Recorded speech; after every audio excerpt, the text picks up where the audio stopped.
اللہ رب العزت کا فضل احسان ہوا کہ اس نے ہمیں موقع عطا فرمایا کہ ہم نبی کریم علیہ السلام کے زندگی کے اس رخ کو سیکھیں اور سمجھیں۔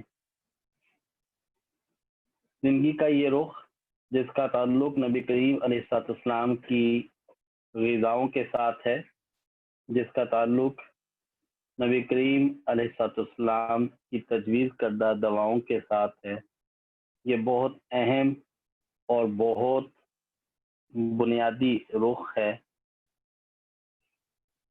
انسان جس طرح کی خوراک کھاتا ہے، استعمال کرتا ہے، اس سے جسم قوت پکڑتا ہے، جسم کے اندر مختلف قسم کی تحریکات پیدا ہوتی ہیں۔ جیسی انسان کی صحت ہوگی، خوراک ہوگی، ویسا ہی انسان کا جسم ہوگا۔ اسی مناسبت سے انسان سوچے گا، اور جیسا انسان سوچے گا ویسا ہی وہ عمل کرے گا۔ جب خوراک پاکیزہ ہوگی تو ہمارے جذبات، خیالات بھی پاکیزہ ہوں گے۔ جب خوراک پاکیزہ نہیں ہوگی تو ہمارے جذبات، خیالات بھی پاکیزہ نہیں ہوں گے۔ جب جذبات، خیالات پاکیزہ نہیں ہوں گے تو ہمارے اعمال بھی اسی بقدر اسی طرح سے ہوں گے۔ اسی وجہ سے قبولیت دعا میں اعمال کی قبولیت کے لیے حلال طیب رزق بڑا معنی رکھتا ہے۔ اگر رزق حلال نہ ہو تو واقعتاً ہماری عبادات قبول نہیں ہوتی، ہمارے معاملات اچھے نہیں ہوتے، اور انسان سکون میں نہیں ہوتا۔ تو لہٰذا اس کے لیے یہ بہت اہم بات ہے کہ ہم ان غذاؤں کو استعمال کریں جو غذائے نبی کریم علیہ السلام نے پسند فرمائی ہیں، نبی کریم علیہ السلام نے تجویز فرمائی ہیں، جنہیں خود بھی نوش فرمایا ہے، اور اپنے چاہنے والوں کو بھی وہ غذائیں ریکمینڈ کی ہیں، تاکہ ہم روحانی طور پر بھی مضبوط ہو جائیں اور جسمانی طور پر مضبوط ہو جائیں۔ آج ہم نے جس عنوان پہ بات کرنی ہے وہ ہے مشروم۔ اسے من کہا جاتا ہے۔ یہ وہی مشروم ہے جو خود رو ہے، عموماً نمی والی جگہوں کے اوپر، ایسی جگہوں پر جہاں سایہ موجود ہوتا ہے اور نمی موجود ہوتی ہے، عموماً نالوں کے کنارے، دریاؤں کے کنارے، جنگلات میں، وہ جگہ جہاں دھوپ براہ راست نہیں پڑتی، ان جگہوں پہ یہ خود سے اگ جاتی ہے۔ اسے باقاعدہ کاشت بھی کیا جاتا ہے، اور اس کی کاشت یہاں ہمارے ہاں پاکستان کے اندر تو کمروں کے اندر اس کی کاشت کی جاتی ہے۔ مختلف قسم کے ریک بنائے جاتے ہیں، اس کا پودا پنیری تیار کی جاتی ہے شاپرز کے اندر، اور پھر اسے سائے میں رکھ کے اس کو تیار کیا جاتا ہے۔ یہ انتہائی مقوی غذا ہے اور قیمتی بھی ہے۔ فوائد کے اعتبار سے اس کے بے تحاشا فوائد ہیں۔ سبزیوں میں اسے گوشت کا درجہ حاصل ہے۔ بعض اور سبزیاں بھی ایسی ہیں، بعض اور اشیاء بھی ایسی ہیں جو کہ گوشت کے متبادل جنہیں سمجھا جاتا ہے، لیکن مشروم کو گوشت کے متبادل سمجھا جاتا ہے، گویا کہ یہ ایک ایسی خوراک ہے، ایسی غذا ہے جو گوشت کا نعم البدل ہے۔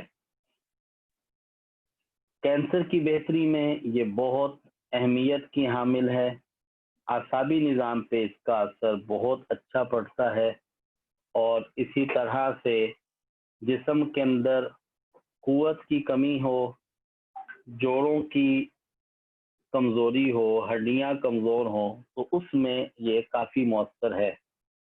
نبی کریم علیہ السلام کے جتنے بھی مرغوب کھانے ہیں ان میں کھمبی، مشروم، اور اسے عربی میں اس کا نام من ہے، یہ شامل ہے، اور نبی کریم علیہ السلام اسے ذوق اور شوق کے ساتھ استعمال کیا کرتے تھے۔ حضرت سعید بن زید سے روایت ہے کہ مشروم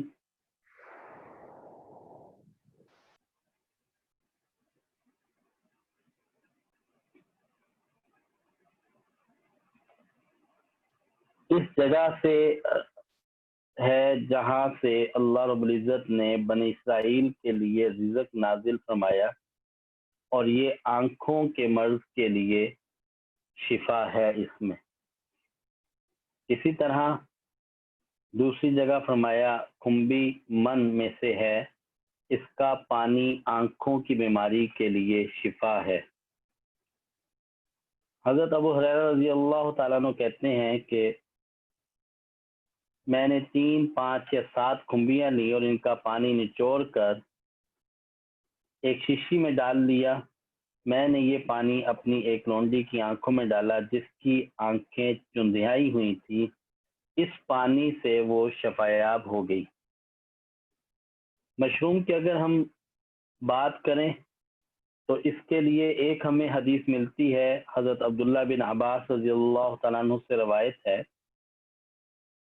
ہمارے یہاں رسول اکرم علیہ السلام تشریف لائے اور فرمایا کہ جب جنت مسکرائی تو مشروم زمین پر آ گئی، اور جب زمین مسکرائی تو کبر نکل آئی۔ مشروم کیا ہے؟ مشروم ایک خودرو بوٹی ہے۔ بعض محدثین کے مطابق یہ خودرو بوٹی ہے، اور اسی وجہ سے بغیر کاشت کے بنی اسرائیل کے علاقے میں پیدا کر دی گئی، جو منوسلوا بنی اسرائیل کے لیے اتارا گیا۔ بعضوں کا کہنا یہ ہے کہ یہ وہی مشروم ہے۔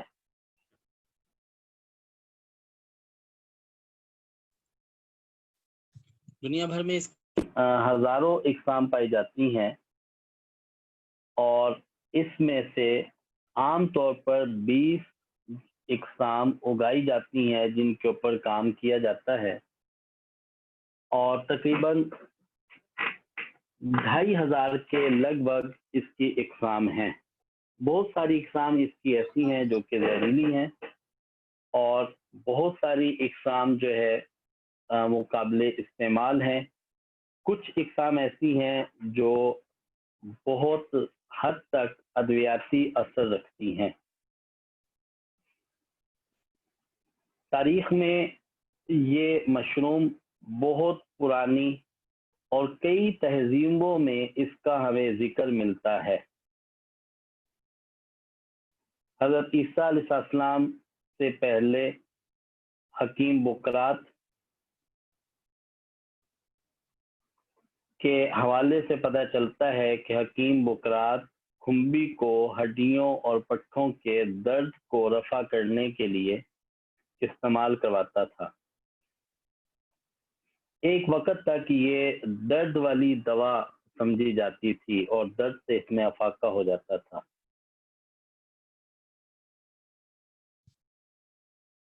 ایک ماہر ڈائیوسکارڈس سن 200 میں اپنی کتاب میں طبی اوصاف اس کے لکھتے ہوئے وہ کہتا ہے کہ اس میں خون کے منجمد ہونے کی کرنے کی صلاحیت موجود ہے، اس کی تاثیر گرم ہے، اور یہ پیٹ کے درد کو زخم کو ختم کرنے میں، ہڈیاں ٹوٹ جائے تو ان کی بہتری میں یہ انتہائی مؤثر ہے۔ اگر اس کو شہد کے ساتھ استعمال کیا جائے تو یہ بخار کی حالت میں بہت افیکٹو ہے۔ اس کے علاوہ یہ جگر، دمہ، یرقان، اسہال، بعض جگہوں پہ گردے کی تکالیف، حتیٰ کہ ہسٹیریا اور مرگی میں اس کا بہت اثر ہے۔ ہسٹیریا اور مرگی میں اگر اس کو شہد اور ادرک کے ساتھ ملا کر استعمال کیا جائے تو اس سے اس کو فائدہ کافی زیادہ ہوتا ہے۔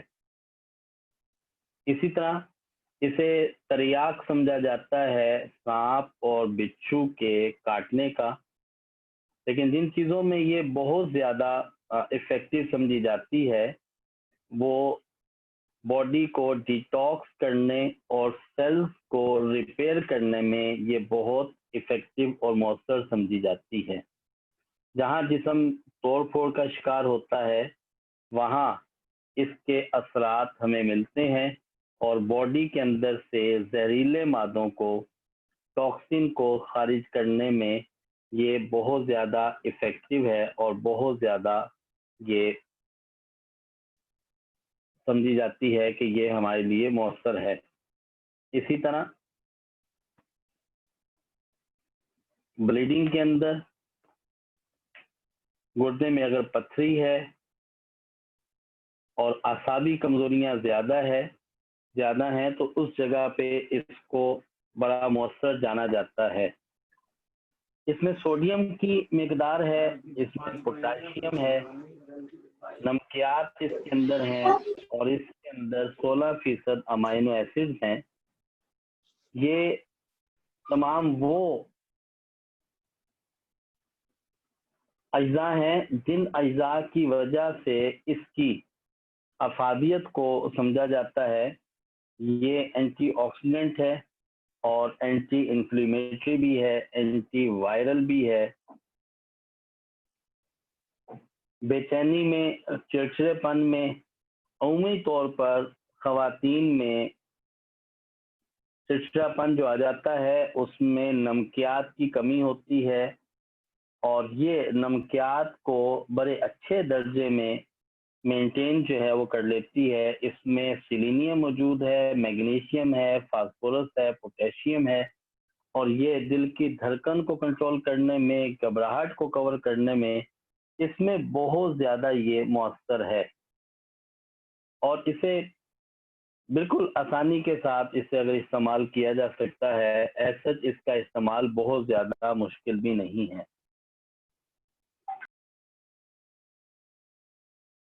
خون کی کمی کو دور کرنے کے لیے کی کمی کو دور کرنا ہو، کمزوری ہو تو اسے استعمال کیا جاتا ہے اور اس کے استعمال سے بہت زیادہ فائدہ ہوتا ہے۔ ہارمونز میں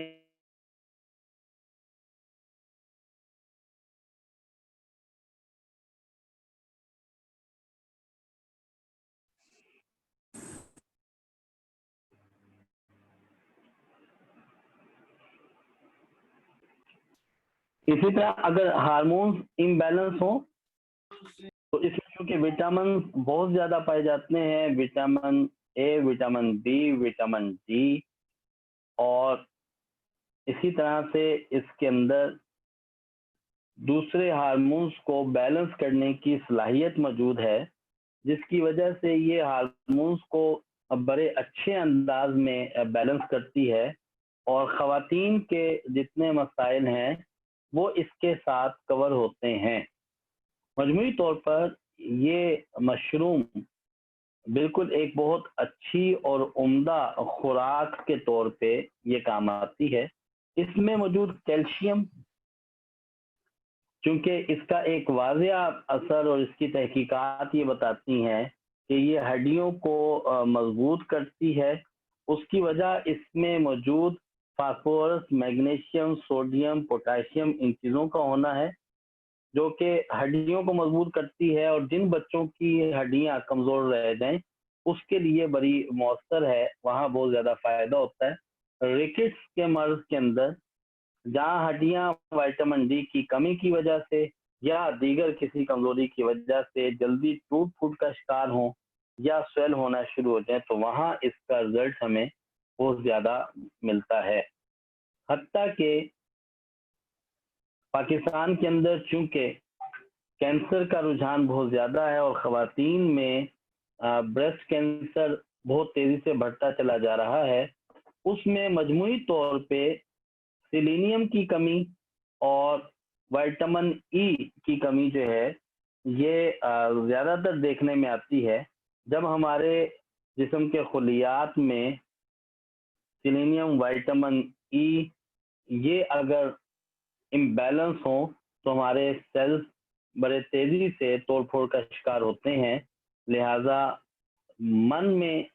مشروم میں چونکہ سیلینیم کی مقدار بہت اچھی وافر انداز میں ہے، لہذا یہ ایڈز جیسے ذہنی امراض اور کینسر سے بچاؤ کے لیے بہت زیادہ مؤثر اور بہت زیادہ افیکٹو ہے. ہارمونز میں اس کو بیلنس کرنے کے لیے ریگولر استعمال کیا جا سکتا ہے اور اس کو بطور خوراک ہم استعمال کر سکتے ہیں. نبی کریم صلی اللہ علیہ وسلم نے چونکہ اسے پسند فرمایا اور اسے ایک بہترین خوراک کہا. اسے ہم اپنے استعمال میں کس طرح سے لا سکتے ہیں؟ ایک اس کا عام اور سادہ استعمال اس کا اس طرح سے ہے کہ ہم اسے روزمرہ اپنے لیے، بچوں کے لیے آملیٹ میں اسے انڈے کے ساتھ اس کو ملا کے اس کا آملیٹ بنا لیا جائے اور اپنے ناشتے میں اس کو شامل کر لیا جائے. اس کے علاوہ وافر مقدار میں اسے بطور سبزی کے پکایا بھی جا سکتا ہے اور گھر کا سالن ترکاری بناتے ہوئے کسی دوسری سبزی کے ساتھ اسے استعمال بھی کر سکتے ہیں. لیکن یہ جو آپ کو بتا دیا کہ اگر ہم آملیٹ تیار کرتے ہیں اور اس میں جہاں ہم پیاز یا دیگر دوسری چیزوں سے بینیفٹ لینا چاہتے ہیں، اگر ہم اسے استعمال کریں وہاں باقی چیزوں کے ساتھ اگر اس کو شامل کر لیا جائے تو یہ بڑا ہیلدی ناشتہ ہوگا اور بچوں کے لیے بڑا آسانی سے یہ قابل استعمال ہوگا. اس کے علاوہ مشروم میں ریڈ مشروم، گینوڈرما اور دوسرے بعض اور مشرومز ہیں جو میڈیسنل ایفیکٹ رکھتے ہیں، ان کو بطور میڈیسن استعمال کیا جا سکتا ہے. اس کی ترتیب یہ ہوتی ہے کہ اسے پاؤڈر بنا کے اور بطور خوراک 1 گرام، آدھے گرام سے 1 گرام تک دن میں 1 سے 2 مرتبہ اسے استعمال کیا جا سکتا ہے. باڈی کو یہ بہت افیکٹو ثابت ہوتا ہے. اگر ہم اسے بطور خوراک مشروم کو لیتے ہیں اور اپنی خوراک میں اسے اس انداز میں اگر شامل کرتے ہیں کہ ہم اپنی خوراک میں بچوں کو ہم کسی نہ کسی انداز میں ہم یہ بچوں کو کھلانا شروع کر دیں، بچوں کو اگر ہم یہ دینا شروع کریں تو یہ ایک بڑی اچھی اور بڑی افیکٹو خوراک کے طور پہ کام آ سکتی ہے. سوال کسی نے لکھا ہے کہ گوشت کے ساتھ بھی بنایا جا سکتا ہے. جی اگر گوشت کے ساتھ بناتے ہیں تو بالکل بنایا جا سکتا ہے، لیکن سب سے بہتر یہ ہوگا کہ اسے بنا گوشت کے بنائیں، کیونکہ گوشت کے اثرات آپ کو یہ مشروم خود دے دیتا ہے اور گوشت کی افادیت آپ کو مل جائے گی. اور اگر آپ گوشت کے ساتھ اسے بنانا چاہتے ہیں یا کسی بھی دوسرے اس کے ساتھ بنانا چاہتے ہیں تو یہ آپ کے لیے ایکول مؤثر ہے اور ایک اچھا ثابت ہوتا ہے.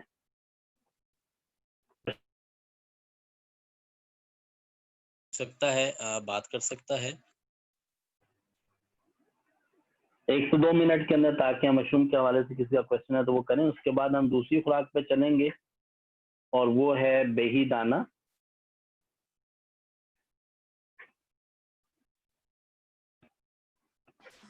ڈاکٹر صاحب السلام علیکم.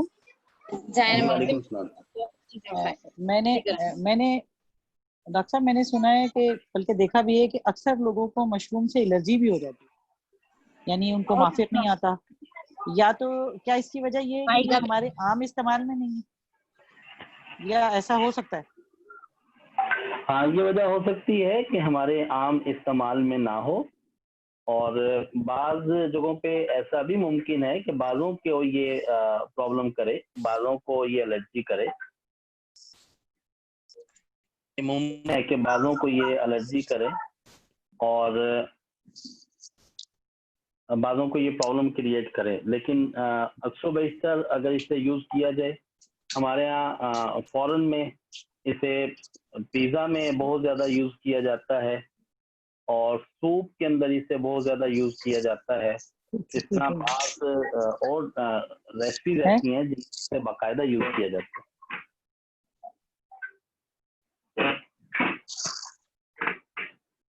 یہ کوشچن یہ ہے کہ ملے گا کہاں سے؟ یہ کسی بھی ڈپارٹمنٹل اسٹور سے ایزیلی اویلیبل ہوتا ہے، چھوٹے ٹن پیک کے اندر دستیاب ہوتا ہے، اور بعض جگہوں پہ باقاعدہ مشروم سینٹرز ہوتے ہیں جہاں پہ یہ دستیاب ہو جاتا ہے، آسانی سے مل جاتا ہے۔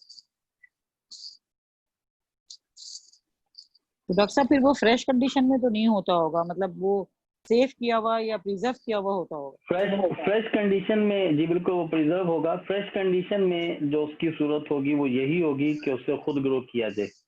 ہمارے یہاں پاکستان میں چونکہ اس کی مارکیٹ نہیں ہے اتنی زیادہ، لوگوں میں اتنا ٹرینڈ نہیں ہے، اس وجہ سے یہ بالکل فریش جو ہے وہ بہت کم اویلیبل ہوتا ہے۔ البتہ بعض مارکیٹ میں بعض اسٹور بعض جگہ ایسی ہیں جہاں سے یہ بالکل فریش اویلیبل ہو جاتا ہے۔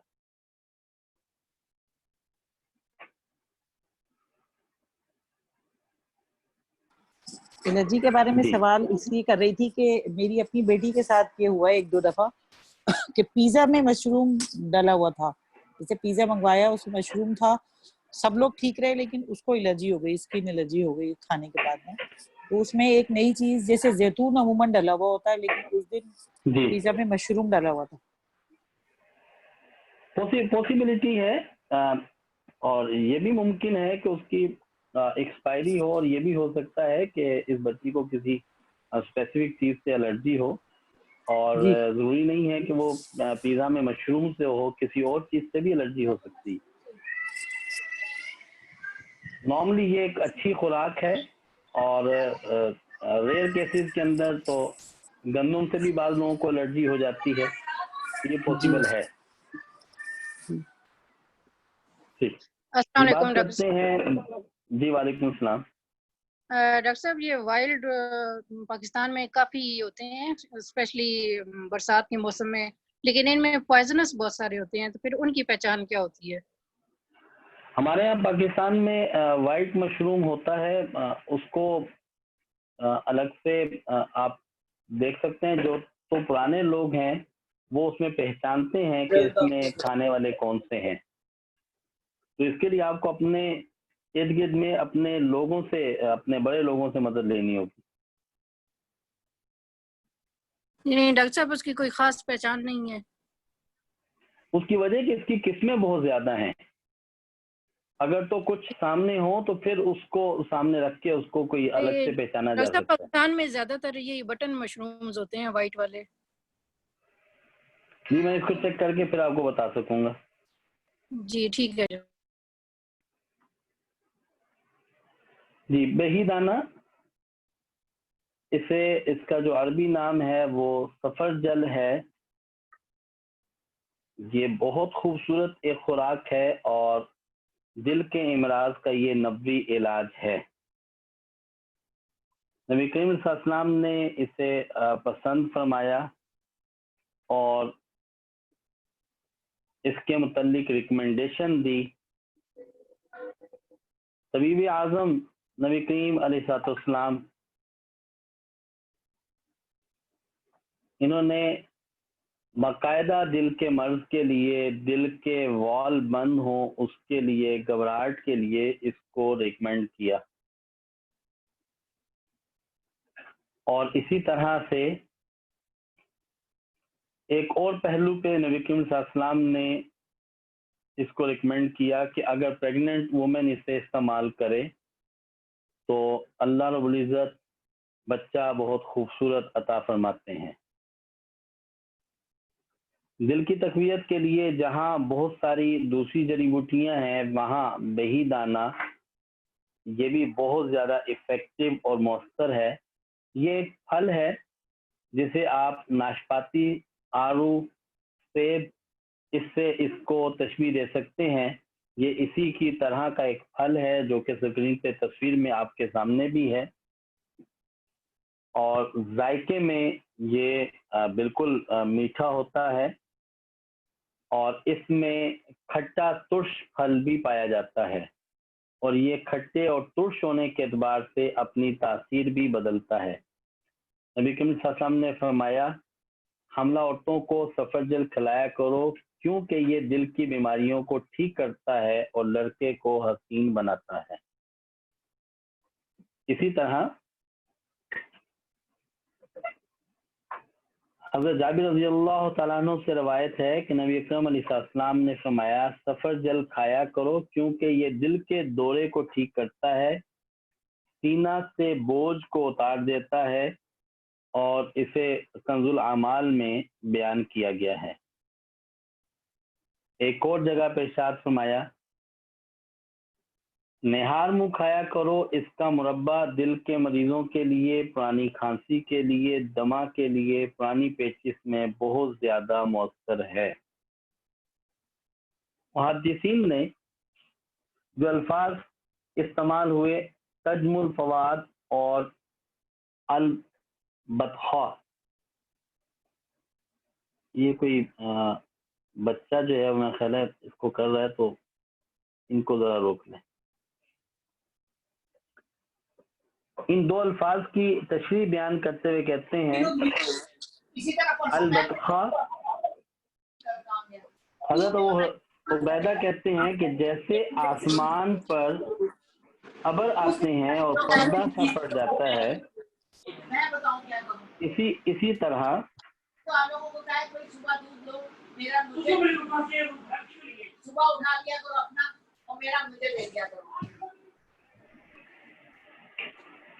اپنا مائک میوٹ کر لیا کریں. اب میں اگر پڑھاتے ہوئے مائک میوٹ کروں گا تو پرابلم سب کو ہوگی.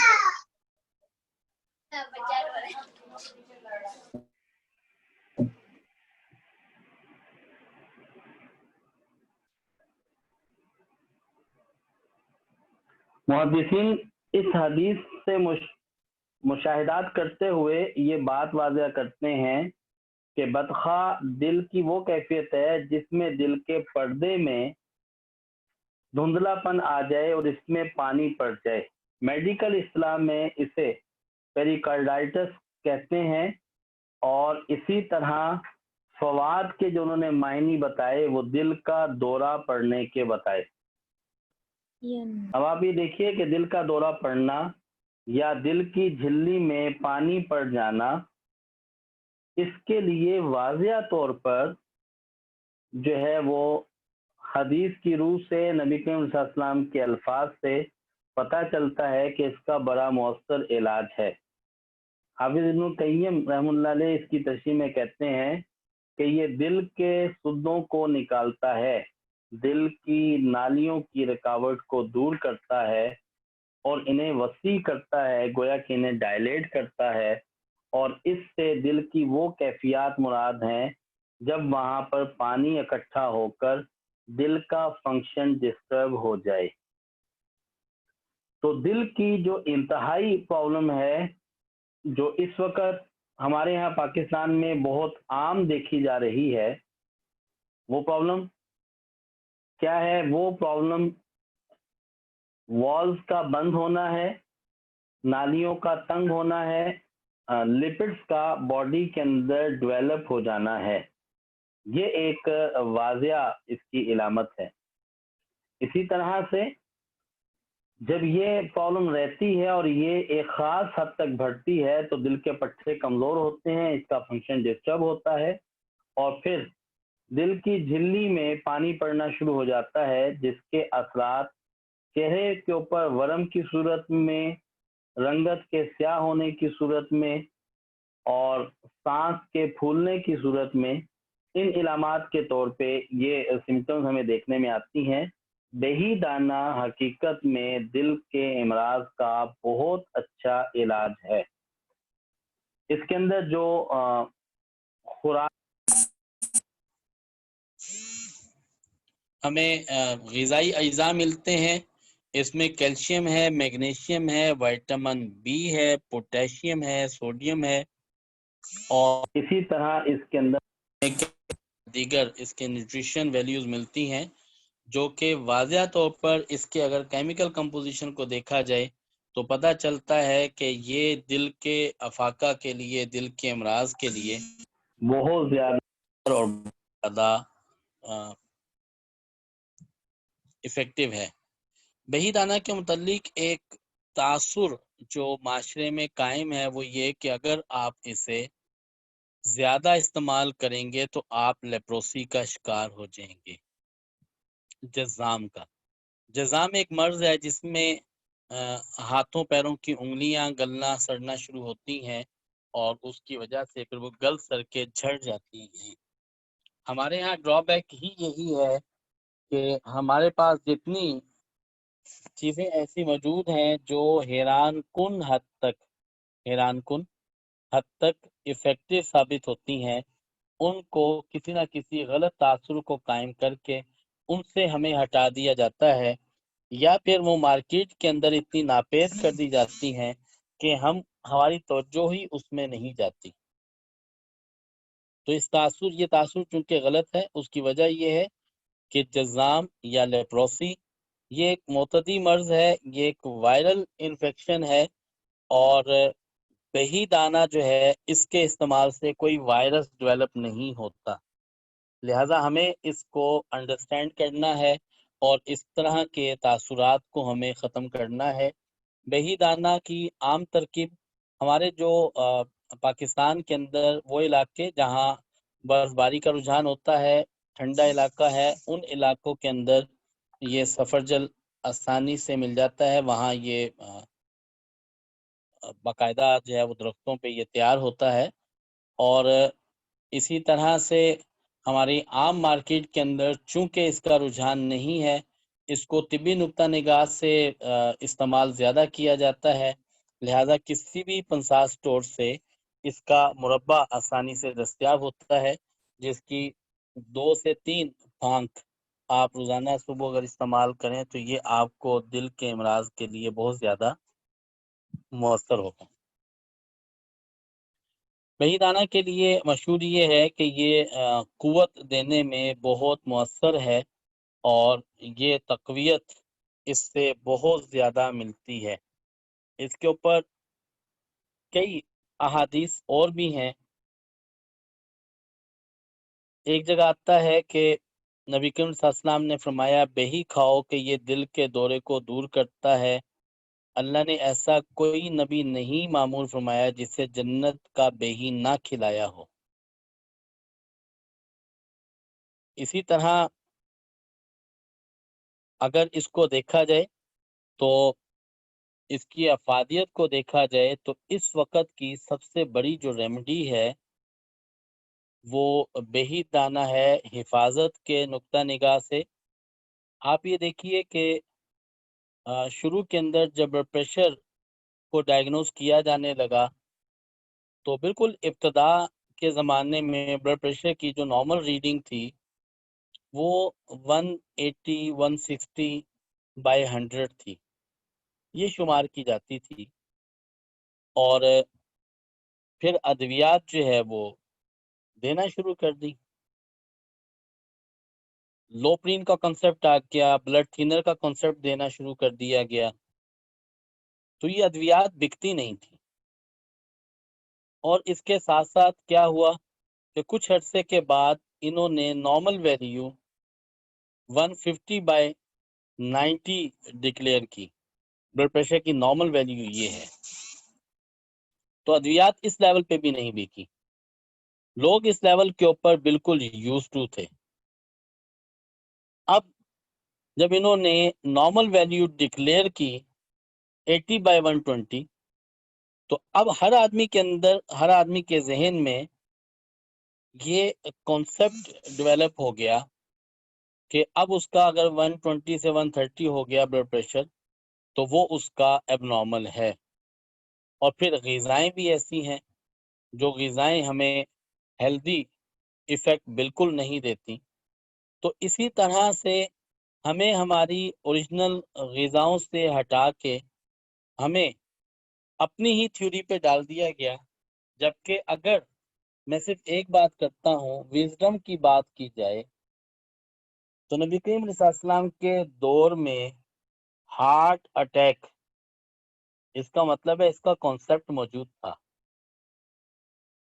آج لوگ کہتے ہیں کہ جی ٹیکنالوجی نہیں تھی، لوگ مر جاتے تھے، پتہ ہی نہیں چلتا تھا کیوں مر گئے۔ اس کا مطلب ہے ہارٹ اٹیک ہو جاتا تھا اور اس کو انڈرسٹینڈ کیا جاتا تھا اور اس کو بغیر ای سی جی کے پہچانا جاتا تھا، بغیر لپڈ پروفائل کے اس کو پہچانا جاتا تھا، اس کو انڈرسٹینڈ کیا جاتا تھا، کیونکہ نبی کریم علیہ السلام نے اگر یہ فرمایا ہے کہ بہی دل کے دورے کے لیے اچھا ہے، اس کے علاج کے لیے اچھا ہے، تو اس کا مطلب ہے دل کے دورے کا کانسیپٹ موجود تھا، دل کے دورے کا کانسیپٹ موجود تھا۔ یہ آج کا کانسیپٹ نہیں ہے۔ آج کے جب لوگوں سے بات کی جاتی ہے تو وہ جدید ٹیکنالوجی کو سامنے رکھتے ہوئے وہ پچھلی زندگی کو اس طرح سے ریجیکٹ کرتے ہیں کہ جیسا کہ شاید وہ بہت ہی ہائی لیول کا علم حاصل کر چکے ہیں، جبکہ حقیقی بات یہ ہے کہ علم کا تعلق چونکہ شرح صدر کے ساتھ ہے، انسان کی وزڈم کے ساتھ ہے، تو لہٰذا پہلے کے جو دانا لوگ تھے، حکمت والے لوگ تھے، وہ اپنی دانائی کو استعمال میں لاتے تھے، اپنی حکمت کو استعمال میں لاتے تھے، اور آج کے لوگ جو ہیں وہ صرف اور صرف مشین کو استعمال میں لاتے ہیں، اپنی دانائی کو استعمال میں نہیں لے کر آتے، جس کی وجہ سے کئی موقعوں پر پریشانیوں میں مبتلا رہتے ہیں اور پریشان بھی ہوتے رہتے ہیں۔ لہٰذا اگر دل کے امراض کا ہم اچھا حل چاہتے ہیں تو ہمیں ان کیفیات میں بھی اور ان پوزیشن میں ہمیں استعمال کرنا چاہیے بہی دانہ کو، سفرجل کو، اور اس کی جو عام ترتیب ہے وہ یہ ہے کہ ہم صبح کے وقت میں یا ناشتے میں یا دن کے کسی ایک وقت میں مربع بہی اسے ہم استعمال کرنا شروع کریں، اس سے انشاءاللہ مزید بہت زیادہ فائدہ ہوگا۔ ایک اور خوراک جو کہ نبی کریم علیہ السلام کی مرغوب غذا ہے، اس کے اوپر بھی بات کریں گے، اسے بھی ہم تھوڑا سا سمجھیں گے اور دیکھیں گے کہ کیسی عجیب اور کیسی حیران کن خوراک ہے جو نبی کریم علیہ السلام نے پسند فرمائی۔ نبی کریم علیہ السلام نے اسے اپنے لیے پسند کیا اور اس کو بڑے ذوق اور شوق کے ساتھ نبی کریم علیہ السلام نے پسند فرمایا۔ یہ غذا کدو کے نام سے مشہور ہے اور ہمارے ہاں الحمدللہ بہت سے لوگ تو ایسے ہیں جو اس کا نام بھی بہت ادب کے ساتھ لیتے ہیں۔ بہت سے احباب اس سے کدو شریف کہتے ہیں۔ اس کی وجہ یہ ہے کہ نبی کریم علیہ السلام کی پسندیدہ یہ خوراک تھی اور نبی کریم علیہ السلام نے بڑے شوق کے ساتھ اسے تناول فرمایا، بڑے شوق کے ساتھ اسے لیا، جبکہ نبی کریم علیہ السلام اسے صحت کے حوالے سے بھی اسے ریکمینڈ کیا، اور اگر یہ کہا جائے کہ کدو یہ ایک بہت بڑا برین ٹونک ہے تو یہ غلط نہ ہوگا۔ حدیث میں آتا ہے جس کا مفہوم یہ ہے، اور ان الفاظ کے ساتھ ہمیں یہ روایت ملتی ہے کہ کدو کو لازم پکڑو کیونکہ یہ دماغ کو بڑھاتی ہے۔ اسی طرح نبی علیہ السلام نے فرمایا، اے عائشہ جب تم ہانڈی پکاؤ تو اس میں کدو کثرت سے ڈالا کرو کیونکہ وہ پریشان دل کو سکون دیتا ہے۔ بخاری شریف کی حدیث ہے، حضرت انس بن مالک رضی اللہ تعالیٰ عنہ بیان کرتے ہیں، ایک درزی نے نبی کریم علیہ السلام کو کھانے پر بلایا، جیسے انہوں نے نبی کریم علیہ السلام کے لیے تیار کیا تھا۔ انس رضی اللہ تعالیٰ نے بیان کیا کہ نبی کریم علیہ السلام کے ساتھ میں بھی گیا، میں نے دیکھا کہ نبی کریم علیہ السلام